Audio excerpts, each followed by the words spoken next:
All right, guys, we just took down second win in a row in our classical 2000 run, and we just crossed 2000. I think we are 2100 now or something like that. I will check in a bit.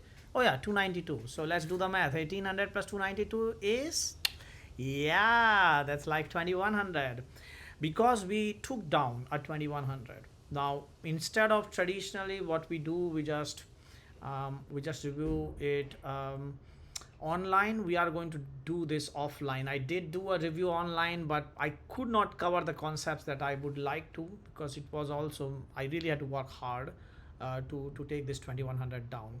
So let me explain then. Let's just jump right into it. It's a 15 minutes of well invested time on how to beat 2100s. So when the opponent starts with e4, there are many things you can do. You can run with e5. That's what I normally do. I actually play Stafford most of the time, where I give up my pawn for activity, but that does not work at this level. It has, but it's highly unlikely that you will win that one. You could also try e5. There are many systems which can run. You can go into Italian play, you can go into and I will show. So what I mean by my favorite lines is, if you go e5, and the Italian will be when either the knight dollops. You could also directly dollop with the bishop. I mean, does not matter. And then I dollop, e dollops, I dollop, e dollop, I dollop, something like this. This is called as an Italian game. It's an interesting line. Notice that you could have taken the pawn at some point of time, and if you offer the pawn, that's called Stafford. So that is basically when you do e4, you do e5. If our pawn is attacked, you attack their pawn. When he takes the pawn, you put the bishop here, you offer the knight, um, because opponent can do something like, I don't know, something like bishop not level. Let's say, what can opponent do? Let's say dollop other knight. You could just offer, takes, and this is like kind of a Stafford system that I play. And here the key idea is, and I'll show you one sample line to see how difficult this can be. If white is not careful, then black can win very fast. So suppose white, the correct move here is bishop e7, but instead of bishop e7, suppose white does something simple like put the bishop here, perhaps. It seems natural. Then you have this extremely strong knight coming here. Knight cannot be taken. If you castle, you directly run into trouble because of this move. I'm threatening checkmate in one, and I'm threatening triple attack at the same time. You cannot prevent both. And there are so many lines that you can win with Stafford, but that will work only till 1800, 1900. 2100 will not fall to it. They will know. They will simply put the bishop e7 and push the central pawns, and then you'll be destroyed. So then the best attacking chances then against 2100 is by elimination, Sicilian. That's what we go for. So Sicilian, the key idea here is basically the white is controlling the square, the important square f5 and d5, and then basically you control the other squares, which are d4 and b4, and you are basically saying, okay, you do what you want to, I'm going to do my own game, and I'm not going to castle.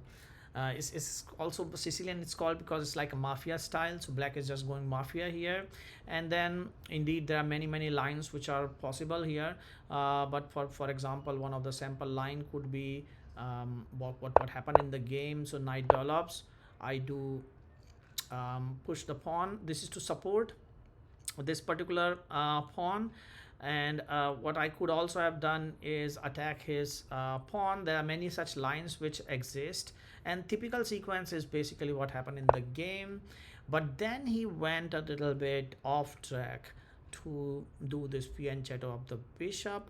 Now this is not what you usually see. What you usually see is a strike directly to the center, takes, and then queen takes is an option. Or what you often see is also that the other knight develops, and then suppose I just attack his pawn or something, natural, then you can strike to the center, takes, and then this is like a classical um, open Sicilian position. And here there are many moves which are possible. One of them is neither. We start with a6, there's a whole line around it, and with a6 what you are essentially disallowing is this knight or bishop to basically jump forward. And there are many lines again which are possible. A typical line is bishop g5, and then black can go something like e6 or e5. They both are possibility, but in the e6 line something like this happens, and then typically white goes with the f pawn push. There is a game on this that I posted earlier on. You could have a look. The bishop then develops, the queen comes to here to f3, and here know that you cannot go f the b pawn push right now. That's premature. You need to prepare it with queen c7 here, because if you just go b4, there are many things which is happening, but when you push this pawn, then the rook is under attack and a lot of bad things can happen. So you need to prepare it, and typically black can go knight, for example, and then white can continue his idea by long castle. There are other moves which are also possible. Bishop can go to d3 as well, but on this line you will continue to then do queen c7. It's a really important move. If you don't do queens, and that's to prepare the b5 push. As I said, that if you do b5 right away, then the e pawn push can be devastating. So so here white can go many things. He could proactively again try to shift his king. You now can go b5 to make sure that you can develop your light colored bishop. And this is a typical structure that you will see in often kind of Sicilian which have the e6 line. And here white could go something like bishop goes could go to the h pawn push as well. It's possible, or maybe the bishop develops. A lot of possibilities are here. It's a very nice game, and I think it's kind of equal for both. And then the bishop will develop here, and then you'll go short castle or not. I mean, this is basically the kind of typical line. Now remember the typical moves from black. Those are going to be your candidate moves when you play some kind of off openings which is similar to this kind of structure. Now coming back to where we came from, obviously in the actual game this happened. And what I also wanted to show is maybe it's good to also know one more thing which can happen. So when this happened, and then in the end the knight develop or not does not matter. You could have developed the knight here, and then you kind of transpose into another kind of structure which is either called Kalashnikov or Sveshnikov, depending on what white does and black does for that matter. But here I just wanted to show you this so that you also have an idea. This we are trying to simulate the classical Sveshnikov structure. So after you develop this knight, maybe you develop this knight, you attack the pawn, strike to the center, pawn takes, knight takes. And now what you do is this curious looking move d6, and this is important because otherwise the pawn can be pushed. So basically you are stopping it. The knight often goes to g5, push the knight away, knight goes backward, you push the pawn. And now it is key for white to create a hole. Could also jump forward, something like this. It's a bit of like Sveshnikov like structure. Now obviously since he already did the bishop c3, it's not exactly Sveshnikov, but you get the idea. And here you could go and why did you do that? Because otherwise he was threatening to fork, so you had to move proactively the knight. What I mean is, if you go here and suppose he does a silly move like this, then it's this basically just GG. So yeah, in this part, this is like a basic structure then, and the game goes on. So there are many lines which are possible, but one of the way you could play is maybe push the e5. That's like another line. White goes, creates a hole for his knight to come. Black can just develop his bishop. um, White could just tuck the knight back away.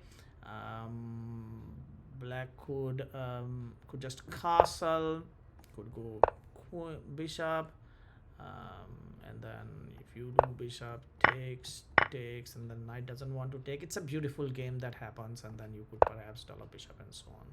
It's a bit of a Schwarzkopf light structure. Again, you will see the similar kind of ideas which happen, and therefore now coming back to the main game, you need to know all this stuff once you enter Sicilian. And there are many concepts which are there. I will like you to follow, but now you have a good frame of reference to see what actually happened in the game.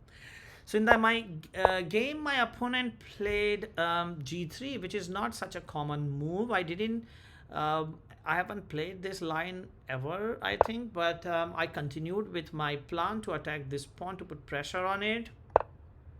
He developed his bishop, and then I did e6, because this is a very common idea. You could go e6, you could go e5. Both are good possibilities.